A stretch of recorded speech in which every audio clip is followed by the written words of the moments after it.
you in a couple of seconds. So I'd love to know in the comments, have you laughed out loud today? Have you laughed out loud? Hi, Nikki. I have started, yes. Someone's saying here that they did laugh yesterday, but it was short-lived. It doesn't matter how short-lived it is. It's a feeling and an experience like any other and will pass. It's not permanent. It's not a permanent state of mind.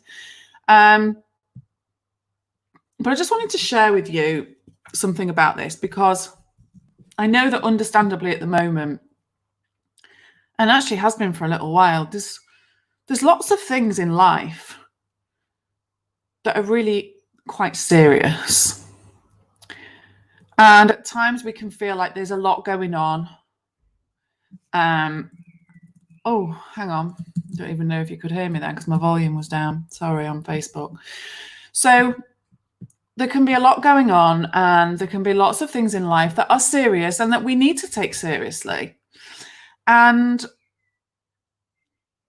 yet one of the things that always stuck with me with one of my favorite mentors, who is Dr. Bill Pettit, who is a psychiatrist that taught me about the 3 principles in America.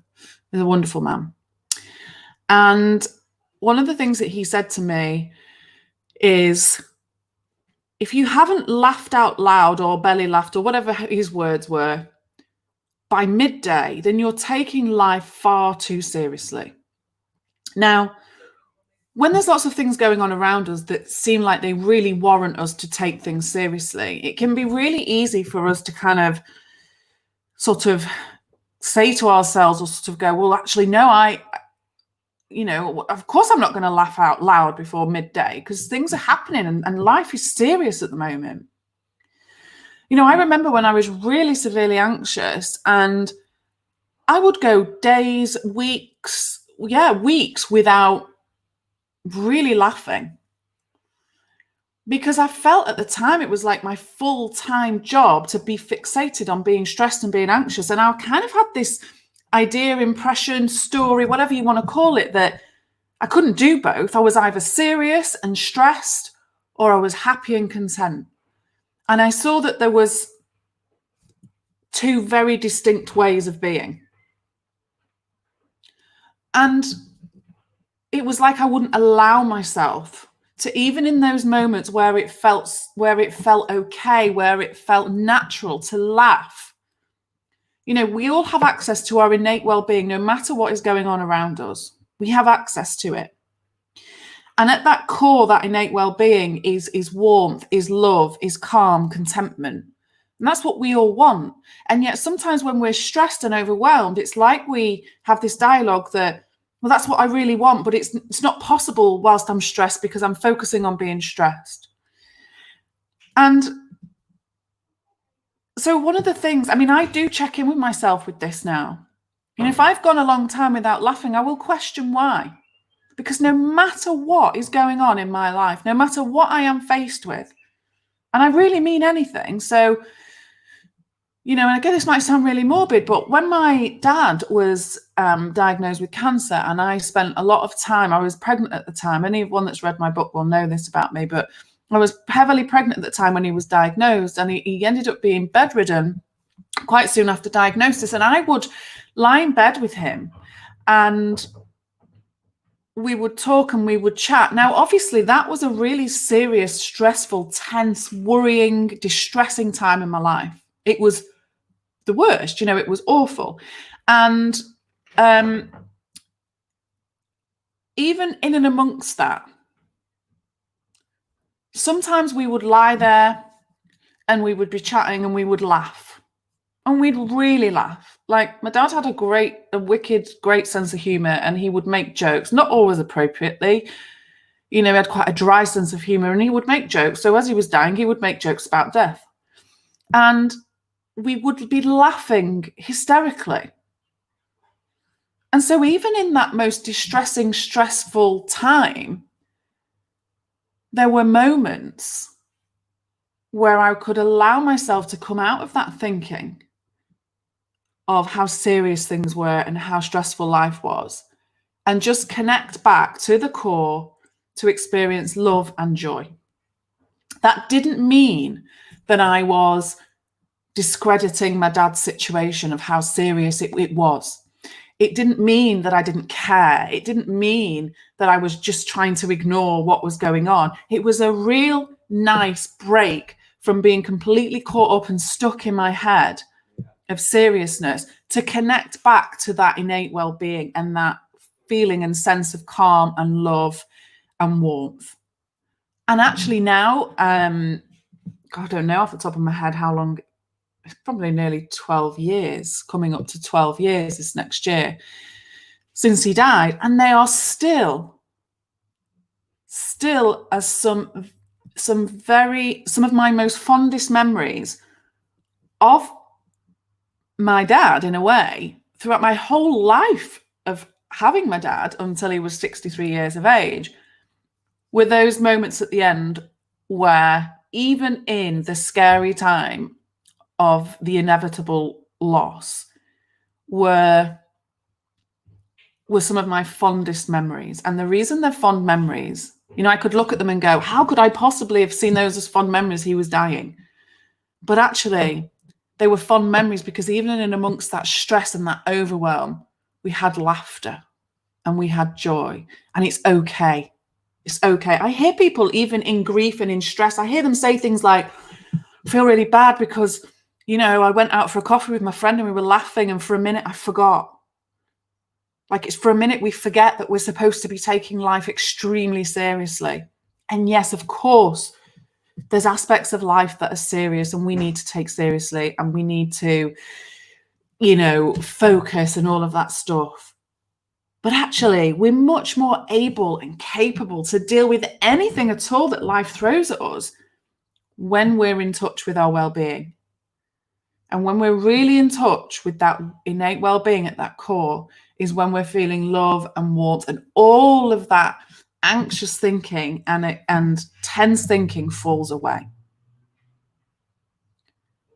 So not only is it good for our health, for our mental health, good for us to experience that, I want you to know, and the whole purpose of me saying this right now is to say that it's okay for you to have a break, a temporary break from the seriousness of life, of how life can really appear in any moment, to go back to basics, to go back to love, to joy, to experiencing. You know, it isn't one or the other. You can do both. And I would really highly recommend that you do both. And so if you ask yourself that question, when's the last time I laughed out loud, and it's been a long time,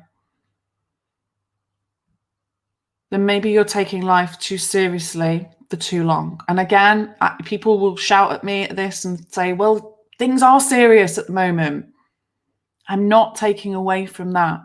What I'm saying is you're a human being. And if you go back to the core love, joy, compassion, contentment, and well-being, that humor, that joy, that laughter will take you right back there. And that, as I say, I am not saying that life's a big party and a big joke and let's laugh at everything. Of course, I'm not saying that, because that's just not how it works. But what I am saying is it's okay for you to take life really seriously, to take things seriously, to face challenges in life. But it's also okay at the same time for you to go towards a place of joy and laughter and to seek it out, seek it out. So I really wanted to share that with you. And also, I'm going to pop a link in the comments. I would love you to share this video if you found it useful at all. And I'm just on Facebook here now. I am just popping in the comments a link to my, sorry, I'm not very good at multitasking at the moment, to anybody that hasn't bought any of my books or manuals or anything like that, that is considering, then I've actually, there's a lovely lady on Instagram who I've done a couple of lives with, and she, her Instagram handle is So Happy in Town. And her t-shirts, which I haven't got on at the moment. I think mine's in the wash, where it says it's okay to feel shit, SHIT. And she raises so much money for Young Minds. All of the profit to her t-shirts and her campaign goes to Young Minds. So for this month, I have said that every single book or manual that is purchased from me via Amazon or via my website, I will give her every single penny of profit so that she can then add that to her funds for Young Minds, so that we can try and get a bit more of an injection of cash to them, helping people, young people with their mental health. So I just wanted to share that. You know, so as I say, if you find that you haven't laughed out loud, then I want you to just be aware of it and see how you could take yourself close to that. If you've got a friend or you've got someone or someone that you know you speak to and they make you laugh, get in touch with them. Watch something on YouTube that makes you laugh. Watch a program that makes you laugh. Seek out that joy, because even when things are serious in life, you don't have to spend every moment in intention and seriousness. I'm wearing my t-shirt saying, oh, you've got one, haven't you, Catherine? Yeah, that's fantastic.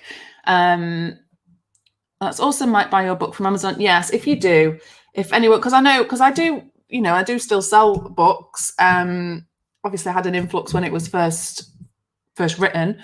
But they do still sell, just kind of quite steadily. But I would like, if anyone is considering, to do it this month, because as I say, it's going to a really, really fantastic cause. So yeah, fantastic.